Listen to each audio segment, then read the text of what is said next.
तो आज मैं आपको एक अनोखी रहस्यमय कहानी सुनाऊंगा। अगर आप चैनल पर नए हैं तो अभी सब्सक्राइब कर ले तथा कहानी पूरा देखें। अंत में एक अनोखा रहस्य छुपा है। धन्यवाद। तो सुनिए।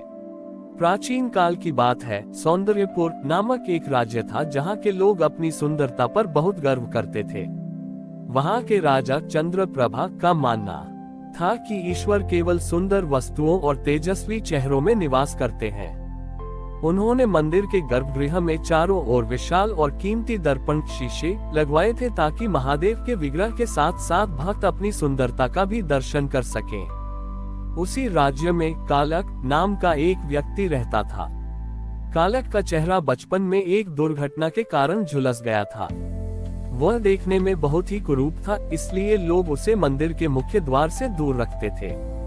कालक कभी दर्पण के सामने नहीं जाता था क्योंकि उसे अपना चेहरा देखकर दुख होता था, लेकिन वह महादेव का अनन्य भक्त था। एक दिन राजा ने घोषणा की, कल जो भी व्यक्ति मंदिर के दर्पणों में महादेव का सबसे सुंदर स्वरूप दिखाएगा उसे आधा राज्य दिया जाएगा। अगले दिन विद्वान और धनी लोग आए। उन्होंने शिवलिंग को रत्नों से सजाया, चंदन का लेप लगाया और रेशमी वस्त्र पहनाए। दर्पणों में महादेव का वह राजसी रूप बहुत ही भव्य लग रहा था। राजा बहुत खुश हुए, पर उन्हें लगा कि कुछ कमी है। तभी कालक धीरे से मंदिर की चौखट पर आकर खड़ा हो गया। पहरेदारों ने उसे हटाना चाहा, पर राजा ने उत्सुकतावश उसे अंदर बुला लिया। कालक ने हाथ जोड़कर कहा, महाराज, क्या मैं भी प्रभु को एक दर्पण दिखा सकता हूँ?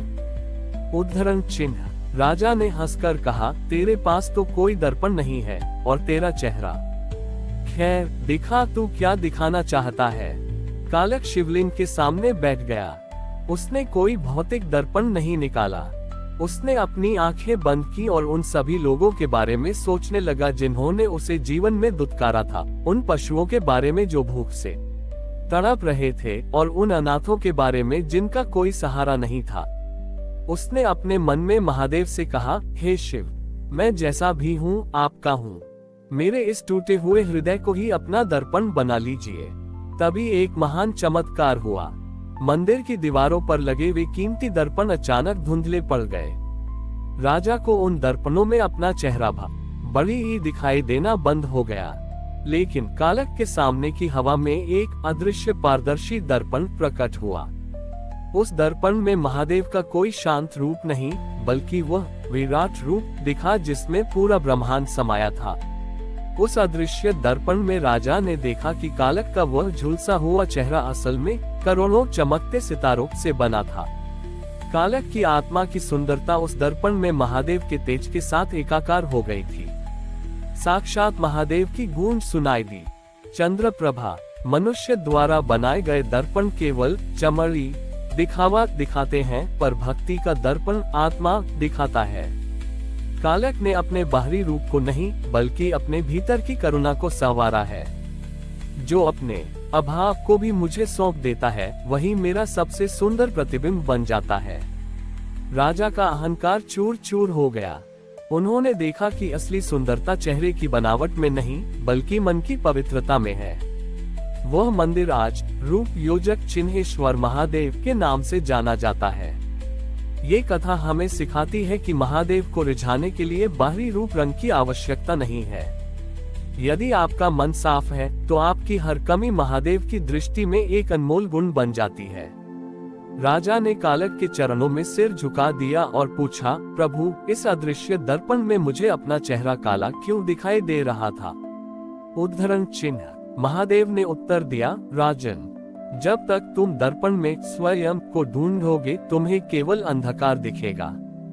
जिस दिन तुम दर्पण में दूसरे के दुख को देखोगे और उसे दूर करने का प्रयास करोगे, उस दिन तुम्हें उस दर्पण में मेरे साक्षात दर्शन होंगे। कालक को महादेव ने एक दिव्य वरदान दिया। उसका झुलसा हुआ चेहरा वैसा ही रहा, पर उसकी आंखों में एक ऐसी चमक आ गई कि जो भी उससे देखता उसे शांति मिल जाती। राजा ने मंदिर के वे कीमती कांच के दर्पण हटा दिए और वहां साफ पानी के कुंड बनवाए ताकि लोग अपनी बाहरी छवि के बजाय अपनी आंतरिक गहराई को देख सकें। आज भी रूप योजक चिन्हेश्वर महादेव के मंदिर में जो भी भक्त अपनी बुराइयों को स्वीकार कर सच्चे मन से प्रार्थना करता है, महादेव उसे वह अदृश्य दर्पण दिखाते हैं जिससे उसे अपने जीवन का सही उद्देश्य समझ आ जाता है। कालक और राजा चंद्रप्रभा की यह कहानी अब एक ऐसे मोड़ पर पहुंची जहां सुंदरता की परिभाषा ही बदल गई। लेकिन उस राज्य में एक प्रसिद्ध सुंदर स्त्री रहती थी जिसका नाम था मायावती। उसे अपनी सुंदरता और अपनी चमकती त्वचा पर बहुत अभिमान था। उसे विश्वास था कि उसके रूप के सामने कोई भी दर्पण कभी धुंधला नहीं पड़ सकता। मायावती मंदिर पहुंची और उसने चुनौती दी, यदि महादेव भाव के दर्पण में दिखते हैं तो क्या मेरा यह अलौकिक रूप महादेव का अंश नहीं है? मैं इस अदृश्य दर्पण के सामने खड़ी होऊंगी और सिद्ध करूंगी कि श्रेष्ठता रूप में ही होती है। वह जैसे ही उस अदृश्य दर्पण के सामने खड़ी हुई, उसे उसमें अपना चेहरा नहीं बल्कि एक सूखा हुआ मरुस्थल दिखाई दिया। वह घबरा गई। उसने जितना श्रृंगार किया था, दर्पण में वह सब राख की तरह लग रहा था। वह चिल्लाई, ये दर्पण झूठा है, यह मेरी सुंदरता को कुरूप दिखा रहा है। तभी कालक ने कोमलता से कहा, देवी, दर्पण झूठा नहीं है, ये दर्पण केवल वही दिखाता है जो हमारे भीतर स्थायी है। आपका रूप समय के साथ ढल जाएगा, इसलिए ये दर्पण उसे नहीं देख रहा।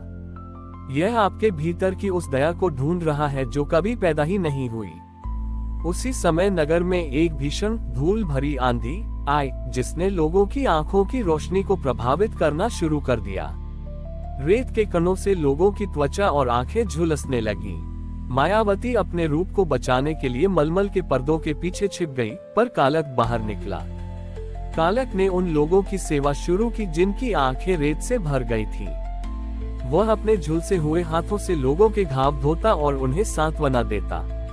आश्चर्य की बात यह थी कि कालक का वह झुलसा हुआ चेहरा उस आंधी में एक ढाल बन गया। उसकी त्वचा से एक ठंडा प्रकाश निकलने लगा जिसने आसपास के लोगों को गर्मी और जलन से बचा लिया। मायावती ने जब खिड़की से ये देखा तो उसका अहंकार टूट गया। उसे समझ आया कि उसकी सुंदरता किसी के काम नहीं आ रही थी, जबकि कालक की कुरूपता हजारों के लिए वरदान बन गई थी। वह बाहर आए और उसने पहली बार अपने कीमती रेशमी वस्त्रों से एक घायल वृद्ध के घाव पोंछे। जैसे ही मायावती ने अपनी सुंदरता का मोह छोड़कर सेवा का मार्ग चुना, वह अदृश्य दर्पण फिर से चमक उठा। इस बार उस दर्पण में मायावती का चेहरा भी दिखाई दिया, पर वह पहले से अलग था। उसमें एक दिव्य सौम्यता थी जो केवल त्याग से आती है। साक्षात महादेव प्रकट हुए और बोले, पुत्री मायावती, रूप वह नहीं जो दर्पण में सजे, रूप वह है जो दूसरों के आंसू पोंछते समय खिले। कालक का चेहरा मेरी तपस्या है और अब तेरा ये सेवा भाव मेरा श्रृंगार है। जब तक तुम स्वयं को सुंदर मानती थी, तुम केवल मिट्टी थी। आज तुमने दूसरों को सुंदर बनाने का सोचा तो तुम पारस बन गई। महादेव ने उस अदृश्य दर्पण को मंदिर की मुख्य शिला में विलीन कर दिया। अब वह शिला भावशिला के नाम से जानी जाती है। कहते हैं कि आज भी जो व्यक्ति उस शिला के सामने खड़ा होकर अपनी सुंदरता का अहंकार त्याग देता है, महादेव उसके जीवन को आंतरिक शांति के अनुपम रूप से भर देते हैं। ये कथा हमें सिखाती है कि बाहरी सुंदरता केवल एक मुखौटा है, असली सौंदर्य वह करुणा है जो हम दूसरों के प्रति रखते हैं। महादेव के दरबार में केवल वही चेहरा चमकता है जो परोपकार की स्याही से रंगा होता है। हमारी और भी आध्यात्मिक एवं अनोखी कहानियां देखने के लिए हमारे चैनल पर जाएं तथा धार्मिक एवं पौराणिक अनोखी कहानियां हमारे चैनल पर है। कृपया जाके देखें तथा हमारे चैनल को सब्सक्राइब करके रखें और वीडियो लाइक जरूर करें। धन्यवाद।